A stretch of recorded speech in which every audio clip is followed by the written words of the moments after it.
So, hello, welcome everyone to the PYQ series of JEE Mains. तो यहाँ पर हम क्या कर रहे हैं इस सीरीज में, जितने भी PYQs हैं फिजिक्स केमिस्ट्री मैथमेटिक्स के मेंस के लिए लास्ट 5 to 8 ईयर्स के जो कि इंपॉर्टेंट है, उन सबको हम टोटली कवर कर रहे हैं। तो अभी जो हमारी सीरीज चल रही है उसमें अभी हम राइट नाउ हम मोशन इन स्ट्रेट लाइन के क्वेश्चंस को कवर कर रहे हैं और होपफुली एक दो वीडियोस में कवर हो जाएंगे पूरे। आज जो हम क्वेश्चन कर रहे हैं वो 20 जुलाई 2021 का है। इससे पहले कि हमने इससे पहले की सीरीज में कवर कर लिया। अगर आपने अभी तक वो नहीं देखी है तो प्लीज़ जाके देखो और डेफिनेटली इस सीरीज से बहुत ज़्यादा फायदा मिलने वाला है। और वीडियो को जितना ज़्यादा हो सकता है अपने फ्रेंड सर्कल में शेयर करो ताकि ज़्यादा से ज़्यादा बच्चे सीरीज के साथ जुड़ पाएँ और इसका फ़ायदा ले पाएँ। A boy reaches the airport and find that the accelerator is not working.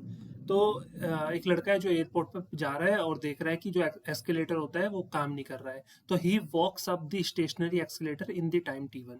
तो अब जो वो रुका हुआ एस्केलेटर है उस पर वो वॉक करके ऊपर जा रहा है, ठीक है। और कितना टाइम लग रहा है उसको, t1 टाइम लग रहा है। And if he remains stationary on a moving escalator, then the escalator takes him up in time t2। और मान लो कि वो एक्सीलेटर मूव कर रहा होता, वो एस्केलेटर जो है वो मूव कर रहा होता और वो उस पर जाके सिर्फ खड़ा हो जाता, तो वो एक्सीलेटर उसे खुद ब खुद ऊपर पहुंचा देता। कितने टाइम में? t2 टाइम में।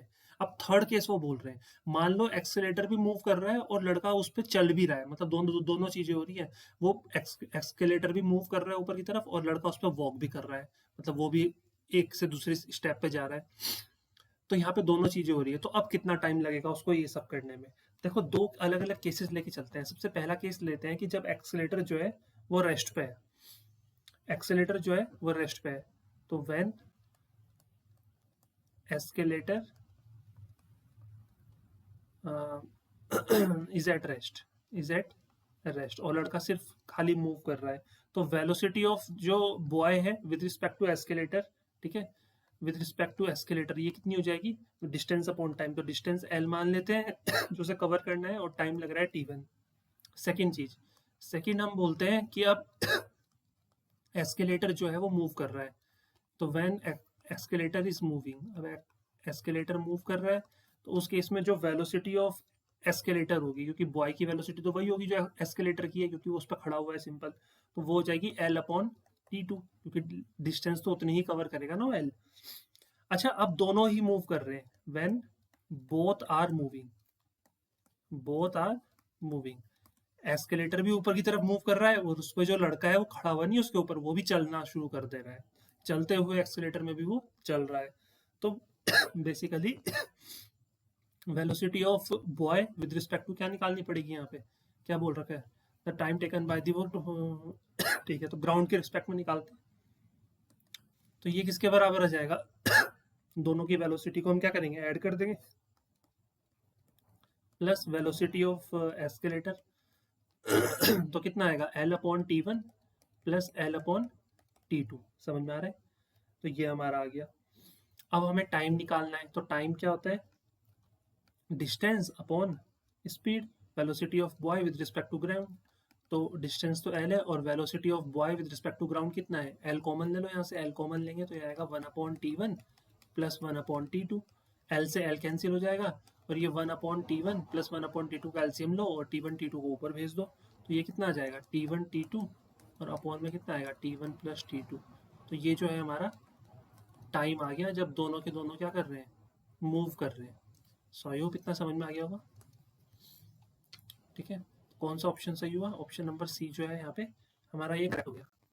तो इस तरह से ऐसे क्वेश्चंस को रीड करना है, समझना है और फिर करना है, ओके। अब देखो नेक्स्ट क्वेश्चन क्या है? 17 मार्च 2021 इवनिंग शिफ्ट का एक क्वेश्चन है।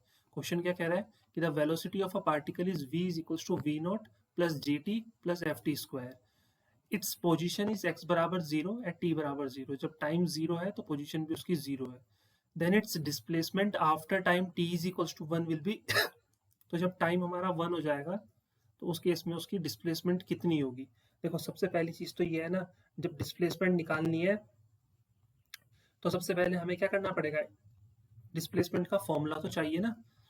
देखो, वेलोसिटी हमें दे रखी है v naught plus G T plus F T square, और ये वेलोसिटी किसके बराबर होती है? dx बाई dt के बराबर। अब अगर हमें डिस्प्लेसमेंट चाहिए तो हमें निकालना पड़ेगा पहले डिस्प्लेसमेंट का एक्सप्रेशन।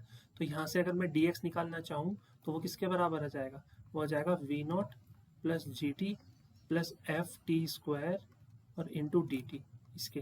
बट मेरे को dx थोड़ी ना चाहिए, मेरे को तो x चाहिए। x कैसे निकलेगा, इसका इंटीग्रेशन करना पड़ेगा मेरे को। और इसका इंटीग्रेशन कहाँ से कहाँ तक होगा, 0 से x तक। और इसका इंटीग्रेशन t के रिस्पेक्ट में होगा, तो जब टाइम 0 था तो डिस्टेंस 0, जब टाइम हमारा कितना हो गया 1 हो गया तो डिस्टेंस उस केस में x निकालना है हमें। तो टाइम 0 से 1 तक चली जाएगी लिमिट, ठीक है। अब इसको क्या करते हैं हम, डिफरेंशिएट करते हैं। तो देखो इंटीग्रेट तो इंटीग्रेट करेंगे तो dx का x हो जाएगा। अब लिमिट पुट करेंगे x माइनस 0 x आ जाएगा। v नोट का करते हैं, तो v नोट का अगर हम करेंगे तो ये हो जाएगा v naught into T, okay, plus G, T का करेंगे तो ये आ जाएगा टी स्क्वायर बाई 2, और फिर ये करेंगे एफ टी स्क्वायर का करेंगे तो ये आ जाएगा टी क्यूब बाई 3, ये आएगा। और कहाँ से कहाँ तक, 0 से लेके 1 तक, ये आ गया।